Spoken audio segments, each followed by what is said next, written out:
नमस्कार दोस्तों, हमने पिछले वीडियो में बाबर, हुमायूं, शेरशाह और अब हमारा न्यू टॉपिक है अकबर, जिसमें हम अकबर के बारे में पढ़ेंगे कि अकबर का समय क्या क्या रहा और अकबर ने अपने समय में कौन कौन से सुधार के कार्य किए। तो हम देखते हैं अकबर को। तो अकबर का जो समय रहा है वो रहा है 1556 से 1605 ईस्वी तक। 1556 का अर्थ यह कि 1556 में यह गद्दी पर बैठा और 1605 में इसकी मृत्यु हो गई। यदि हम इसके जन्म की स्थिति देखें तो अकबर का जन्म अमरकोट में हुआ था। अमरकोट जो कि पाकिस्तान में स्थित है, बीर साल के महल में इसका जन्म हुआ।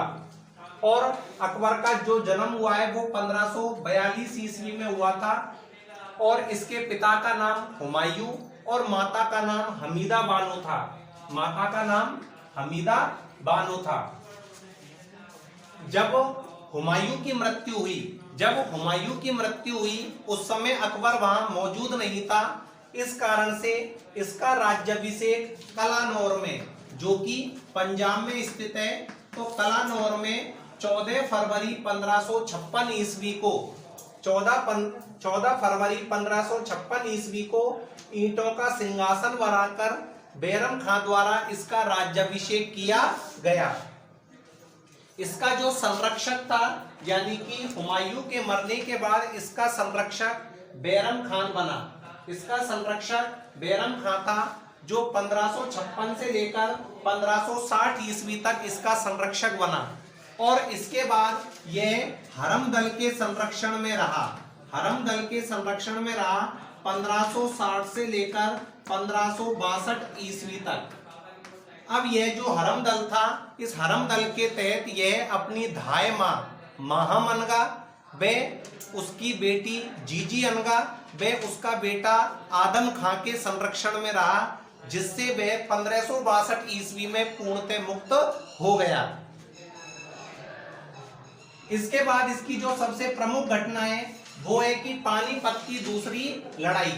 तो पानीपत की यदि हम दूसरी लड़ाई की स्थिति देखें तो 1556 ईस्वी में बैरम खान व हेमू के बीच में संघर्ष हुआ। बैरम खान और हेमू के बीच में संघर्ष हुआ। जो हेमू आदिल शाह का सेनापति था, यह आदिल शाह का सेनापति था। आदिल शाह का सेनापति था, जो एक रेवाड़ी में व्यापारी था और रेवाड़ी में व्यापारी बनने के साथ ही यह आदिल शाह का सेनापति बन गया था। इतिहास में ऐसा कहा जाता है कि हेमू 22 युद्धों का विजेता था। हेमू ने 22 युद्धों में जीत हासिल की और जीत हासिल करने के साथ ही हेमू दिल्ली की गद्दी पर बैठने वाला सबसे अंतिम हिंदू सम्राट था। इसके बाद हम देखते हैं हल्दी घाटी का युद्ध। तो हल्दी घाटी का युद्ध 18 जून 1576 ईस्वी में 18 जून 1576 ईस्वी में मानसिंह व महाराणा प्रताप के मध्य हुआ। मानसिंह व महाराणा प्रताप के मध्य हुआ।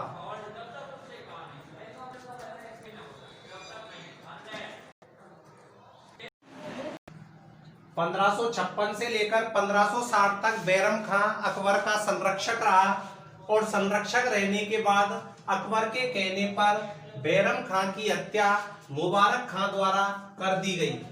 और मुबारक खां द्वारा हत्या करने के बाद बैरम खां की जो विधवा थी, जिसका नाम था सलीमा बेगम, तो सलीमा बेगम से अकबर ने विवाह कर लिया और विवाह करने के साथ ही बैरम खां के पुत्र रहीम को उसने दत्तक पुत्र की संज्ञा दी और दत्तक पुत्र की संज्ञा देने के साथ ही उसने उसे खान-ए-खाना की उपाधि से भी विभूषित किया। अब देखते हैं दोस्तों हम आक्रमण या संघर्ष, यानी कि अकबर के समय में कौन कौन से संघर्ष हुए और किन किन राज्यों से उसे संघर्ष करना पड़ा। सबसे पहला आता है 1559 ईस्वी में ग्वालियर विजय के लिए उसने सेना भेजी। 1559 ईस्वी में ग्वालियर विजय के लिए सेना भेजी और इसमें ग्वालियर का जो शासक था राम शाह वो परास्त हो गया।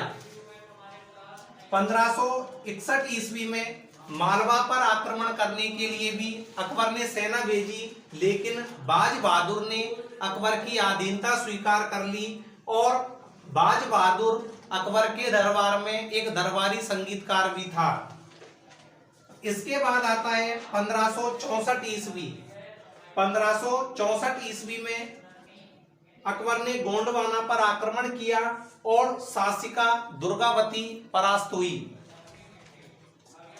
1567 में इसका एक सबसे बढ़िया अभियान था चित्तौड़गढ़ पर आक्रमण, क्योंकि चित्तौड़गढ़ में क्या हुआ था कि चित्तौड़गढ़ में जो उदय सिंह थे उन्होंने अपने दुर्ग को जयमल और फत्ता सेना नायकों को सौंपकर वह चले गए।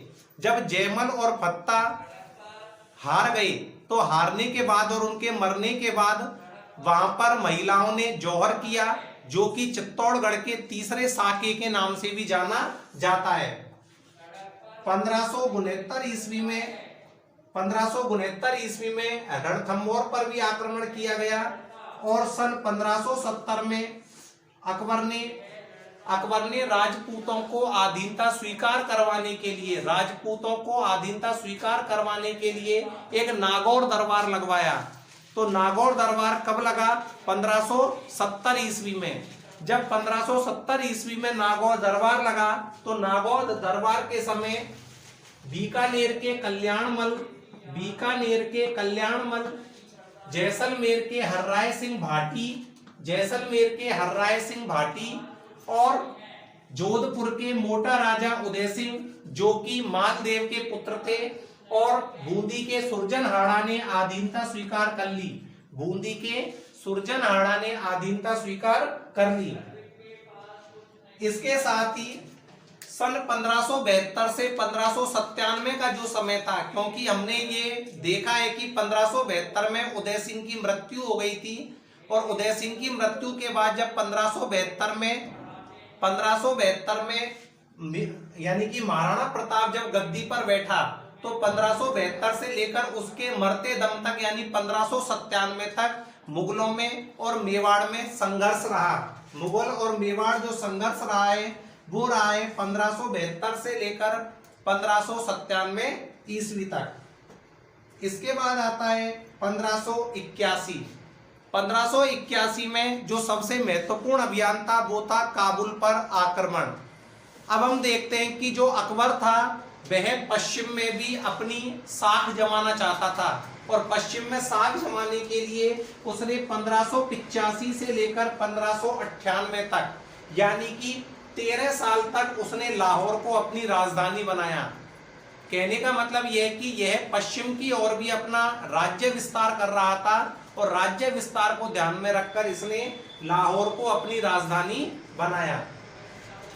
और अकबर का जो सबसे अंतिम अभियान था उसका नाम है असीरगढ़ पर आक्रमण।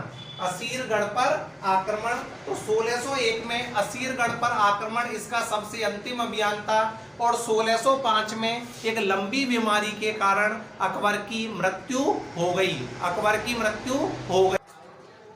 अकबर ने राजपूत स्त्रियों के साथ सुलह कुल की नीति के तहत विवाह किया। अकबर की जो सुलह कुल की नीति थी उसका मतलब ये था कि या तो आप हमारी अधीनता स्वीकार कर लो या फिर मैं तुम्हें समूल रूप से नष्ट कर दूंगा। इस सुलह कुल की नीति के तहत उसने सबसे पहला विवाह 1562 ईस्वी में सांभर में हड़काबाई के साथ किया, जो कि भारमल की पुत्री थी और उसे अकबर ने मरियम उज्जमानी की उपाधि से विभूषित किया। इसके बाद जब नागौर दरबार लगा 1570 में, तो नागौर दरबार के समय जब कल्याणमल और हर्राय सिंह भाटी ने अकबर की अधीनता स्वीकार की, तो अधीनता स्वीकार करने के साथ ही सबसे पहले यानी कि दूसरा विवाह बीकानेर के कल्याणमल ने अपनी पुत्री के साथ उसका विवाह कर दिया। और इसके बाद आता है तीसरा विवाह, जो कि जैसलमेर के शासक हर्राय सिंह भाटी की पुत्री के साथ किया गया था। अब हम देखते हैं अकबर की धार्मिक नीति, जिसमें सबसे पहले आता है 1562 ईस्वी में दास प्रथा का अंत यानी कि गुलाम बनाने की प्रथा का उसने अंत कर दिया। 1563 में तीर्थ यात्रा कर समाप्त।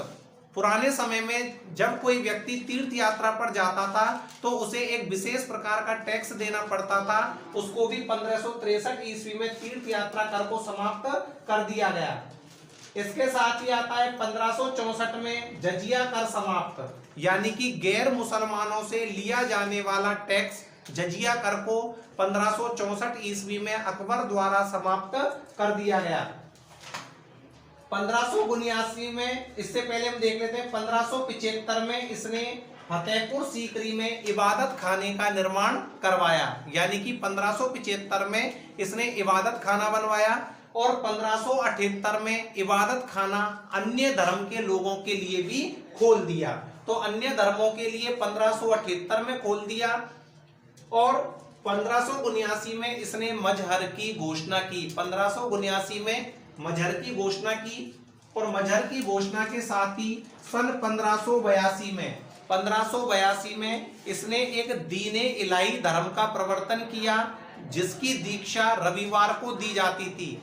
इसकी दीक्षा रविवार को दी जाती थी और बीरबल एकमात्र ऐसा हिंदू शासक था जिसने दीने इलाही की उपाधि या दीने इलाही धर्म को अपनाया था।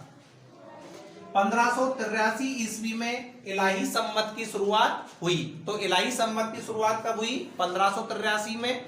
वापस से देखें, दास प्रथा का अंत 1562, तीर्थ यात्रा कर 1563, जजिया कर 1564, 1575 में इबादत खाना की स्थापना, 1578 में इबादत खाना सबके लिए, 1579 में मजहर की घोषणा, 1582 में दीने इलाही का प्रवर्तन और 1583 में इलाही सम्मत की शुरुआत हुई।